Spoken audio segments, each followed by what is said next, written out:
கார சட்னி நம்ம சூடான இட்லி, வடை, போண்டா, பஜ்ஜி எல்லாத்துக்குமே நம்ம தொட்டு சாப்பிட்றதுக்கு ரொம்ப நல்லா ஸ்பைசியாகவும் டேஸ்டியாகவும் இருக்கும். நம்ம இன்னைக்கு என்ன டிஷ் பார்க்க போறோம்னா ரோட்டு கடை ஸ்டைலில் கார சட்னி எப்படி பண்ணலான்றதை பார்த்துடலாம். அதுக்கு தேவையான பொருட்கள் என்னென்னதை பார்த்துடலாம். எண்ணெய் 50 ml, தக்காளி 1/2 கிலோ, சின்ன வெங்காயம் 100 கிராம், கடுகு 1 டீஸ்பூன், பூண்டு 6 பல்லு, புளி சிறிய நெல்லிக்காய் அளவு, உளுந்து 2 டேபிள் ஸ்பூன், வரமிளகாய் 15 நம்பர், பெருங்காயப்பொடி 1/2 டீஸ்பூன், உப்பு தேவையான அளவு, கொத்தமல்லி 1 கைப்பிடி, கருவேப்பிலை 1 கைப்பிடி. என்னென்ன பொருள் தேவையானது பார்த்துட்டோம். அது இப்போ எப்படி செய்யலான்றதை பார்த்துடலாம். இப்போ நமக்கு சட்டி நல்லா காஞ்சிருச்சு. இப்போ நம்ம எடுத்து வச்சிருக்க 50 ml எண்ணெயை இதில் ஊற்றிக்க போகிறோம்.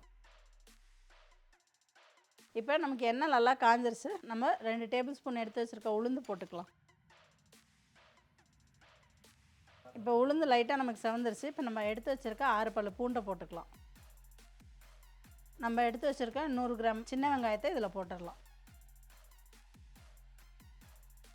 இது நமக்கு சின்ன வெங்காயம் அந்த கண்ணாடி பதம் லைட்டாக வர அளவுக்கு நம்ம வதக்கணும். நம்ம ஏன் சின்ன வெங்காயம் போடுறோன்னா சட்னிக்கு அதுதான் நல்லா டேஸ்ட் எடுத்து கொடுக்கும். நம்ம ஏன் பெரிய வெங்காயம் போடலன்னா பெரிய வெங்காயம் போட்டால் கொஞ்சம் இனிச்ச மாதிரி இருக்கும். சின்ன வெங்காயம் போடுறப்ப டேஸ்ட் இன்னும் நல்லா எடுத்து கொடுக்கும். சின்ன வெங்காயம் பாருங்கள் வெளியில் நல்லா கண்ணாடி பதத்துக்கு நமக்கு வதங்கிருச்சு. நம்ம இப்போ 15 வரமிளகா எடுத்து வச்சுருக்கோம், அதை போட்டுடலாம்.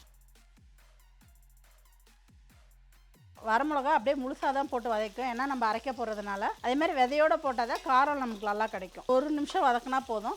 அடுத்தது நம்ம தக்காளி போட்டுக்கலாம். நம்ம இப்போ ஒரு 1/2 கிலோ தக்காளி 4ஆக அரிஞ்சு வச்சுருக்கோம். மெயினாக இந்த கார சட்னிக்கு டேஸ்ட் கொடுக்குறதே இந்த தக்காளி தான். இதோட வதங்குற விதம் தான் நமக்கு அந்த டேஸ்ட் நல்லா எடுத்து கொடுக்கும். இது இப்போ அந்த தோல் நல்லா உறிஞ்சு அந்த தண்ணியெல்லாம் இதுவாகிற அளவுக்கு நம்ம வதக்கணும். அந்த தோல் வெளியில் வர அளவுக்கு நம்ம வதக்கினா தான் அந்த டேஸ்ட்டு நல்லாயிருக்கும். தக்காளி நல்லா வதங்கியிருக்க பாருங்கள், தோல்லாம் நல்லா பிரிஞ்சு வந்துருச்சு. இந்த அளவுக்கு நம்ம தக்காளி நல்லா வதக்கினா தான் சட்னி நல்லா டேஸ்ட்டாக இருக்கும். இப்போ நம்ம எடுத்து வச்சுருக்க 1/2 டீஸ்பூன் பெருங்காய பொடி போட்டுக்கலாம். அடுத்து தேவையான அளவு உப்பு போட்டுக்க போகிறோம். நம்ம எடுத்து வச்சுருக்க 1 கைப்பிடி கருவேப்பிலையில் பாதியை இப்போ இதில் போட்டுக்க போகிறோம். அதே மாதிரி நம்ம கட் பண்ணி வச்சுருக்க கொத்தமல்லி தழை 1 கைப்பிடி கட் பண்ணி வச்சுருக்கதை இப்போ போட்டுக்கலாம். நம்ம ஏன் கொத்தமல்லி போடுறோன்னா கொத்தமல்லியோட ஃப்ளேவர் வந்து கார சட்னிக்கு ரொம்ப நல்லாயிருக்கும். அதேமாதிரி நம்ம இறக்க போயில போட்டால் தான் அந்த ஃப்ளேவர் நல்லாயிருக்கும் நமக்கு. நம்ம எடுத்து வச்சுருக்க சிறிய நெல்லிக்காய் அளவு புளி போட்டுக்க போகிறோம். நம்ம புளி ஏன் போடுறோன்னா சீக்கிரம் சட்னி கெட்டு போகாமல் இருக்கிறதுக்காண்டி இது போடுறோம். அதேமாதிரி புளிப்பும் கொஞ்சம் நல்லாயிருக்கும் அப்படின்றதுக்காண்டி. இது லைட்டாக ஒரு சூடு வந்தால் போதும். நம்ம ஆஃப் பண்ணி ஆற வச்சுட்டு அரைச்சிட்டு வந்துடலாம். இந்த மாதிரி கொத்தமல்லியெல்லாம் ஒரு வதங்கினதுக்கப்புறம் ஆஃப் பண்ணிக்கலாம். ஒரு 5 நிமிஷம் நல்லா ஆற வச்சிடலாம். இப்போ சூடு நல்லா ஆறிடுச்சு. நம்ம மிக்சியில் எடுத்து போட்டு அரைச்சிட்டு வந்துடலாம்.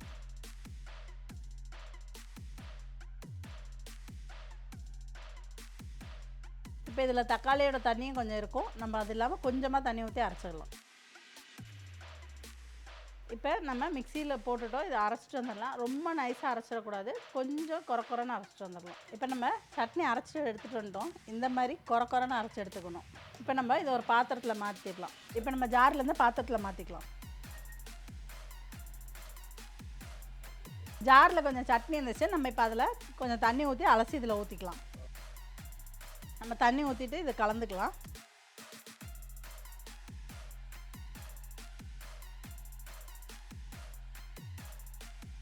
இன்னும் கூட இதில் நம்ம தண்ணி ஊற்றிக்கலாம்.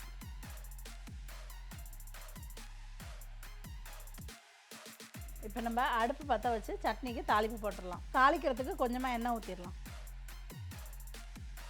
இப்போ நம்ம எடுத்து வச்சுருக்க கடுகு போட்டுடலாம். 1/2 ஸ்பூன் கடுகு. கடுகு நல்லா பொரிஞ்சு வந்ததுக்கப்புறம் நம்ம கருவேப்பிலை போட்டு இப்போ நம்ம கடுகும் கருவேப்பிலையும் போட்டு தாளிச்சிட்டோம். இப்போ சட்னியில் இதை போட்டுடலாம். இப்போ நம்ம தாளிப்பு போட்டு லைட்டாக ஒரு கிண்டிக்கலாம்.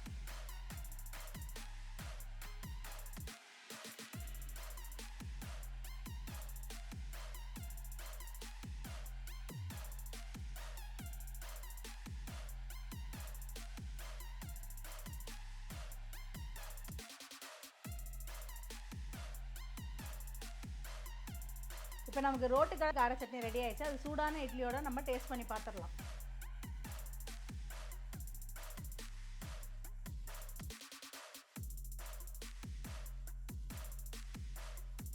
சூடான இட்லிக்கும் இந்த கார சட்னிக்கும் ரொம்ப அருமையாக இருக்குது. இதே மாதிரி நீங்களும் வீட்டில் செஞ்சு பார்த்துட்டு கமெண்ட் பாக்ஸில் கமெண்ட் பண்ணுங்கள். இப்போ இந்த சட்னி இட்லிக்கும் ரொம்ப அருமையாக இருக்குது. இந்த சட்னியை நீங்கள் வடை, பஜ்ஜி, போண்டா, ஈவினிங் ஸ்நாக்ஸ் எல்லா ஐட்டத்துக்கும் வச்சிங்கன்னா ரொம்ப அருமையாக இருக்கும் காரசாரமாக. இதே மாதிரி நீங்களும் வீட்டில் வச்சு பார்த்துட்டு கமெண்ட் பாக்ஸில் கமெண்ட் பண்ணுங்கள். Abirami from Abis catering Coimbatore. நாங்கள் 500 பேர்லேருந்து 10,000 பேர் வரைக்கும் வெஜ் மற்றும் நான்வெஜ் கேட்டரிங் பண்ணிகிட்டு இருக்கோம். உங்கள் வீட்டு விசேஷங்களுக்கு எங்களை தொடர்பு கொள்ள வேண்டிய எண் 8248632821. நன்றி, வணக்கம்.